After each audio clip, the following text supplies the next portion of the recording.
What up, World Weary Team? Back at it again. Welcome to the episode.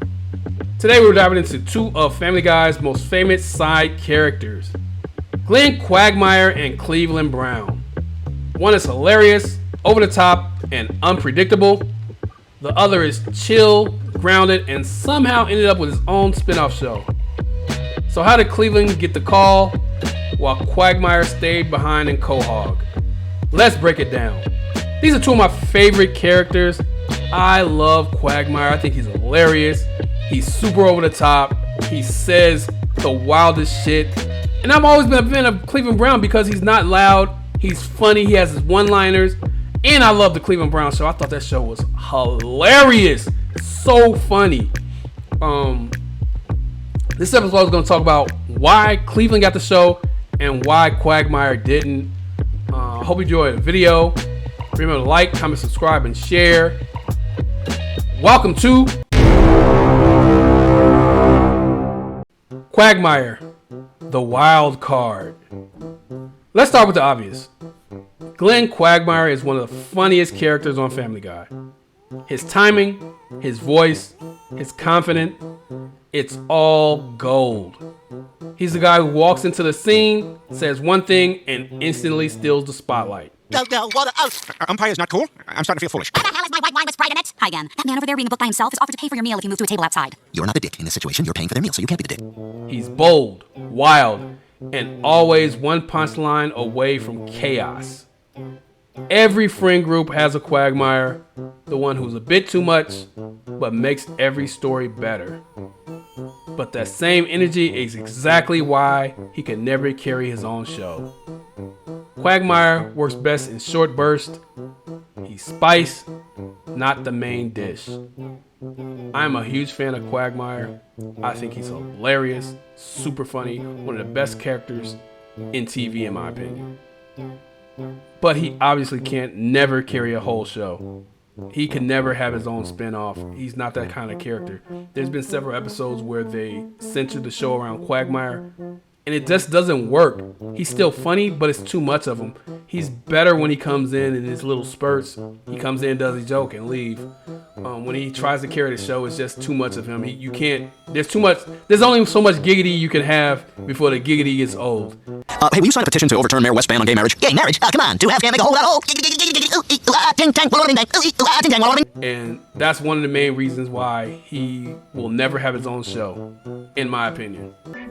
Why Quagmire doesn't work as a lead. Quagmire is what you call a support character built for reaction. His personality only works because it plays off of everyone else. He's funniest when Peter is being dumb. Boy, I have a whole new respect for Hayden Panettiere. Giggity. I'm pulling up, you ready? Oh, hey, Peter, listen, I can't work tonight. I'm spent. That last trick was like trying to use an empty bottle of hand soap. But you gotta work. I set up 5 appointments. That's a lot of money. Sorry, I can't do it. You just gotta cancel them. What the hell did you say to me? Here, what are you doing? You tripping, boy? You're going out if I tell you you're going out, bitch. Okay. What's in your pimp cup? It's actually a wheatgrass ginger mixture. I was in the middle of... When Joe is frustrated. Here are some of the song titles. Wheel like an Egyptian, ramp way to heaven, paralyzed by the dashboard light. Joe, you're not in the group. Look, guys, I could really use this. Music is the only thing that puts a smile on my face these days. Yeah, it's even more of a no now. Or when Brian's trying to sound smart. I hear you purr. I can't. I won't. Say, how do you think a squirrel feeder would look in my front yard? Right there, in full view of your house. Okay, fine. Purr. You can do better than that. All right. There. Now will you call Joe? What do you think, Miss Kitty Witty? Was that a good purr? Oh! Sorry, Brian, she says no. And when a woman says no in this house, it means no. As of March 5th, 28. But if you put them front and center, the jokes get repetitive. You can't base an entire sitcom around constant shock humor and innuendo. It stops being funny and starts being uncomfortable. And that's create a wall the writers would hit fast. Quagmire doesn't evolve. He's a punchline machine, not a character who learns, grows, or changes. Even when Family Guy gave him his own emotional arcs, like the issues with his dad or his rivalry with Brian, they only worked because he was surrounded by the rest of the cast to balance it out. This is exactly what I was talking about. You can't give a character like that a full show. You run out of things to talk about. Like I said, there's only too many giggities that you can get. There's only too many sex scenes, too many over-the-top jokes. That shit gets old fast. That's why the Cleveland Brown show lasted for, I think, 4 seasons. Because he was a rounded character that you can build different story arcs around. I don't think you can build many story arcs around Quagmire because He's not that kind of character. Cleveland, the relatable one. Now let's talk about Cleveland Brown. Cleveland was never the loudest or craziest, but that's exactly why his spinoff worked. He was calm, easygoing, and had the kind of voice and vibe you could build a show around. In your best judgment that you have been rehabilitated? Rehabilitated? It's just a stupid made-up word. So boys like you can sit behind a desk, wear a fancy suit, and feel important. You're a jerk, and I had sex with your mother last night, and I swear to God, you let me out of here, first thing I'm gonna do is kill again. Cleveland was grounded. You can see him as a dad, a husband, and as a neighbor. That's sitcom DNA, something Quagmire never had. When the Cleveland Brown show launched in 2009, it wasn't trying to out crazy Family Guy. It leaned into more traditional sitcom formula, family life, relationships, small town humor, but with the Family Guy edge. My name is Cleveland Brown, and I am proud to be right back in my hometown with my new family. This is the Cleveland Show. Cleveland character fit that role perfectly. Gentle, awkward, and easy to root for. You can still build stories around him. Quagmire, not so much. The Cleveland Brown show was like the Cosby Show, but funnier.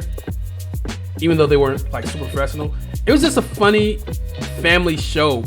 And a character like Cleveland, like I said, he's easy to build around because he's not over the top funny.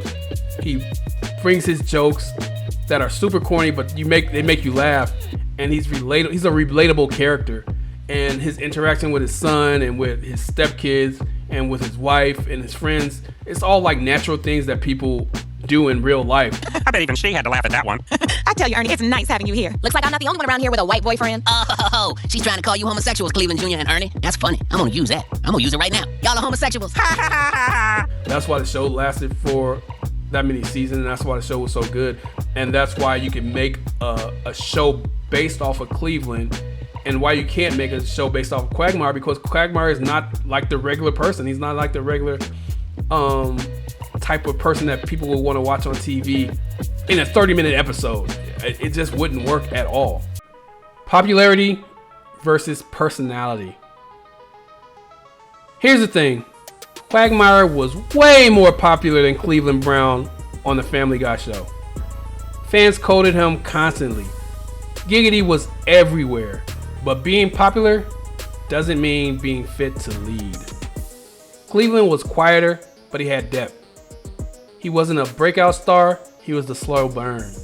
That made him easier to reshape into a lead character for a new audience.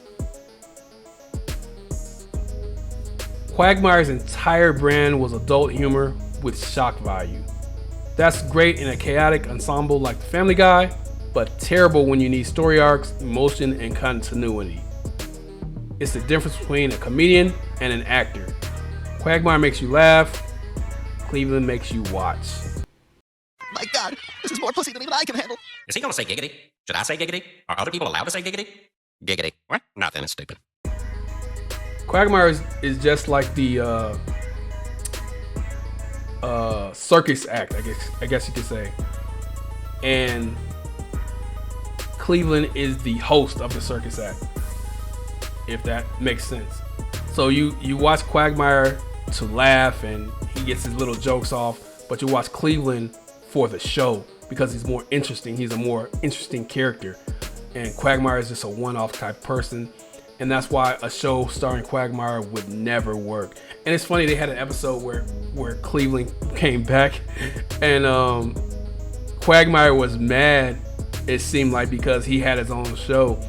That whole episode was hilarious, but that one part when he comes back and they're in the bar and Quagmire makes fun of him for losing his show, it was just comedy gold. All right, Cleveland. All right. Wait, don't you have a show? Oh, that's right. All right, I knew this was coming. Everybody give me your best shot. Oh my God, where do I even begin? You know, it's not a good sign that this is the first time a lot of people are realizing you had a show. We did about the same as Bob's Burgers. That's your bar? Oh, shame on you. This is good. This is constructive. The Talking Bear was so bad, Seth MacFarlane quit voicing him after season 2. It's hard to make a talking bear funny. It worked out okay in movie form. Anything else? Yeah, here's 4 seasons worth of DVDs of what we've been up to. You know, just so you back up to speed. And I'll warn you ahead of time, these have jokes in them. I don't have a DVD player. It's funny because Quagmire, you would think Quagmire would be the one that would get a show, but for Cleveland to get the show and not Quagmire, it makes a lot of sense in terms of TV watching. But in terms of who's the better character, like funnier character, Quagmire is by far the funnier character, but it just makes more sense to have Cleveland have his own show. What a Quagmire show would look like. If Quagmire ever got his own show, what would it even be about? He's a pilot, so maybe travel adventures, dating disasters, or trying to grow up, but every episode would end the same way, Quagmire being Quagmire. Look, there's Mr. Quagmire's plane. Ladies and gentlemen, keep your eye on the sky for the aerial acrobatics of Captain Glenn Quagmire. Whoa, gonna need some help here. Alright. Without characters to balance him out, it'd feel like too much. And that's the thing, Family Guy already gives him the perfect playground. He's the spark, not the fire. Every great sitcom has the one wild card character you love to see drop in, but if you gave him the whole show, it'd burn out fast. That's Quagmire. If you think about it, would you want a spin-off of fucking the Carlton show on Fresh Prince? That shit would not work. Like, you gotta think about it in terms of who wants to watch these characters in 30 minutes. And characters like that can't keep your attention for 30 minutes, let alone a whole season of Quagmire doing stupid shit, you know? So it makes sense for him never to get his own show and to just be the great side character on Family Guy, because he's good at it. He's a good side character. He's just not A-list material. Like, if you think about it, there's a lot of actors out there that are good actors, but they're not Tom Cruise, they're not Brad Pitt. They're like the guy who's always in movies, but they'll never be the one leading the movie. And that's what Quagmire is. He's the character that's good in the show, but he'll never have his own show. Legacy and balance. Quagmire might not ever get a spinoff, but that doesn't make him any less iconic. He's one of the funniest animated characters ever, and a big reason Family Guy has lasted so long. Cleveland, on the other hand, got his chance, and even though the Cleveland Brown show didn't last forever, it proved that a quieter, steadier character could hold down a story on their own. In the end, they both represent two sides of Family Guy's success: wild comedy and relatable heart. One makes you laugh loud, the other makes you stay. So Quagmire is hilarious, but he's a storm, not a story. And sometimes being the funniest guy in the room doesn't mean you should own the house. That's gonna do it for the video. Thank you guys for watching. What did you think about it? Who's your favorite character out of both of them? I love Quagmire, but I'm also a big Cleveland Brown fan. And I love the Cleveland Brown show. I wish it would have lasted longer. I hated that they changed the voice too. That shit still sticks with me. Remember to like, comment, subscribe, and share. You could have been on anybody else's channel and you decided to watch mine. Truly appreciate it. There's only 24 hours in a day and you gave me a couple minutes. Thank you. Time is very valuable and I hope I didn't waste yours. Like I said, remember to like, comment, subscribe, and share. That's gonna do it for the video. Have a good one. You've been watching